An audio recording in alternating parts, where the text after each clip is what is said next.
Hey out there. This is Friday, August 17th, 2018, and it's about 8:26 in the morning here in Northern California. And typically I'll get into a lot of stuff today. What's on a lot of people's mind is what's going on with the censorship in America, and I want to point out that this is never a good thing, censorship. I had a very close run-in with censorship. At least familial, let's say. It wasn't my own, it was my dad's issue. He wrote a book back in the 1960s, published, I think it was Bantam Publishing Company. It was a little paperback book, and he entitled it Apple Pie. And what he called it was satire on the United States government at the time. We're going back to 1965 when he published the book. And he appeared on a TV talk show. I can't remember the name of the guy that ran the talk show, the host, but and he said that the book sold millions of copies. This was right when the Vietnam War was beginning after JFK had been assassinated in 1963. And he was really pissed off. He was a former Marine, and he was brought up kind of Catholic, and he even started bringing up his own family Catholic until about probably, well, I guess it was about 1963, 64, probably about the time JFK was assassinated, but he withdrew from the Catholicism. And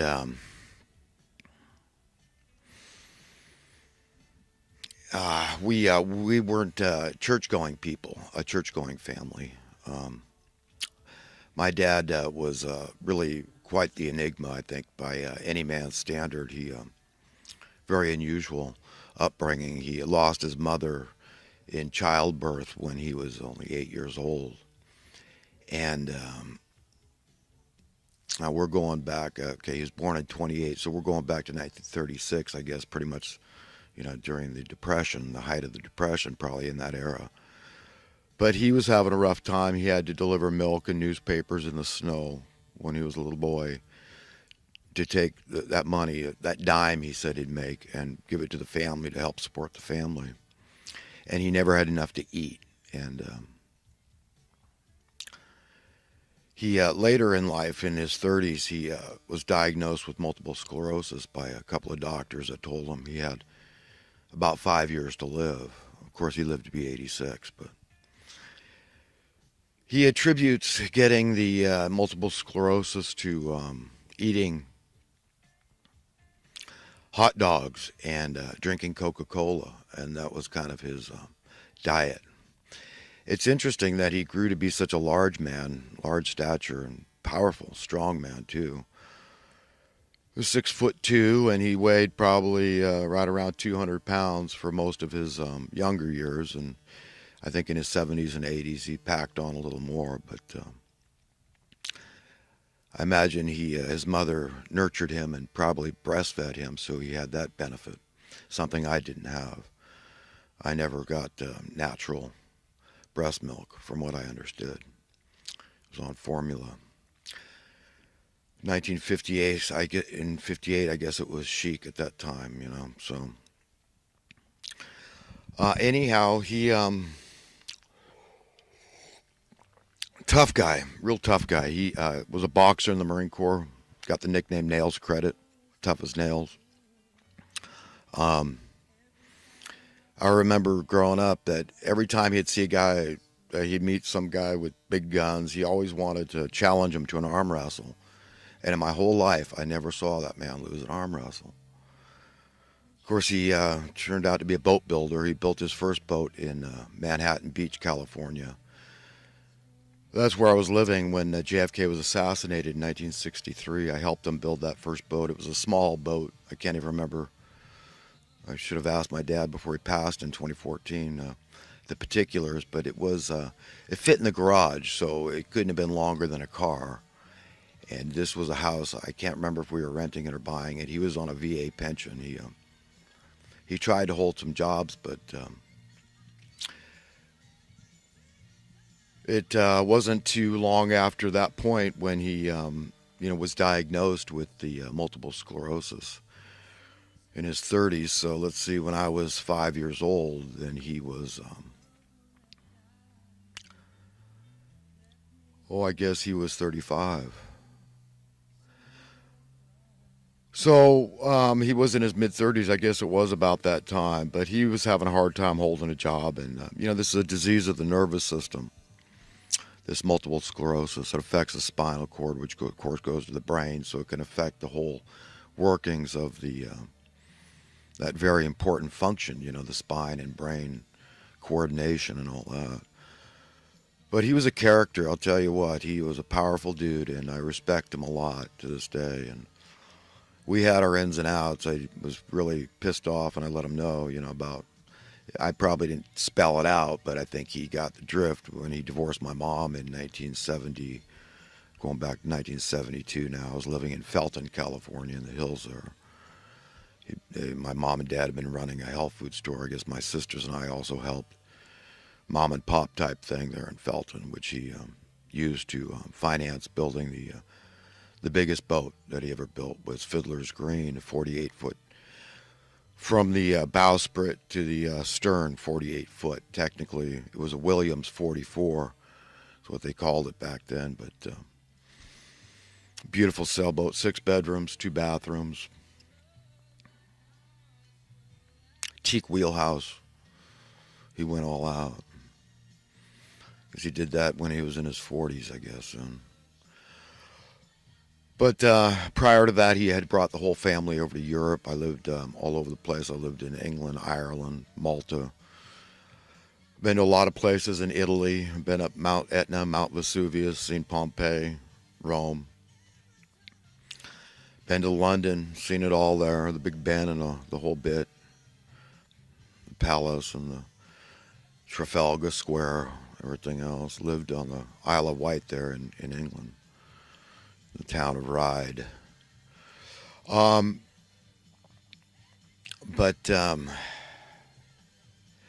Yeah, my pop was a real character. I really miss him.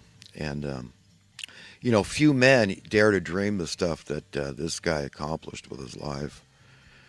And he didn't give a crap about fame or fortune. He really didn't. He wanted to be known primarily as a poet. And I think this is the only explanation I have for his allegorical love affair with, I think, the socialist mindset that he knew of. Che Guevara, for example. Che Guevara was a poet. So I think there's a certain affinity that one poet has for another. But I know that the devil is in the detail of all these terms. And right now, America is such a divided nation that it's critical that we talk things over. The next time you have a patriot celebration, let's say outdoors, public celebration, prayer, vigil, whatever you want to call it. You call yourselves the righteous, good, decent Americans out there, humans. That's fine. That's great. I relate to those kind of people. I like conservative Christian types if they're real and if they stay focused. But, when InfoWars went out there with Owen Schroyer and he's listening, he's filming the prayer vigil out there in Berkeley, and then to see him essentially allow himself to be dragged away by these demon voices in his head to go rattle the cages of these lesser humans or whatever is going on in his mind, because you don't want to play that game. Okay, when somebody is upset, the last thing you want to do is be insensitive and inadvertently even antagonize them. So we've got to figure this out.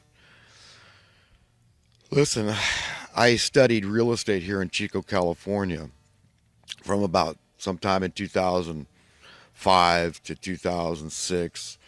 I was able to get my real estate license. I probably passed the exam with either 100% or hella close, okay? But I can learn pretty much what I want. I'm not a stupid man.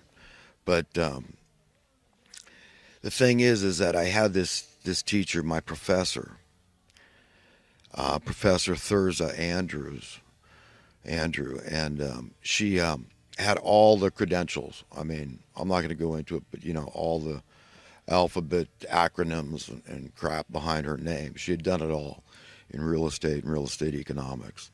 She's a very learned woman, let's put it that way, secularly speaking, on this issue. Nobody would, with any other degrees would want to refute the things that she taught. And I found her to be a very balanced, fair woman. And I think she kind of liked me. I don't know, what her leanings were politically, but I was outspoken. I knew when I took a class like real estate economics, I knew it was going to flip my lid because uh, I already have been watching this thing for a long time. So I had a lot of empirical learning under my belt, observational learning, and over the years. And so I had very strong opinions on all this stuff. At least I thought. But I was really kind of leaning socialist in my thinking. And, I feel in retrospect that I didn't understand nearly as much as I was to understand later. But I kind of thought that the authoritarian command and control method was just shove it down these capitalists or so-called capitalists, because I knew what they were doing wasn't really capitalism. I knew enough about it. But it wasn't until I read this book, The Wealth of Nations, and you got to get this particular edition because I'd never found another edition that was readable. So you've got to get this one here.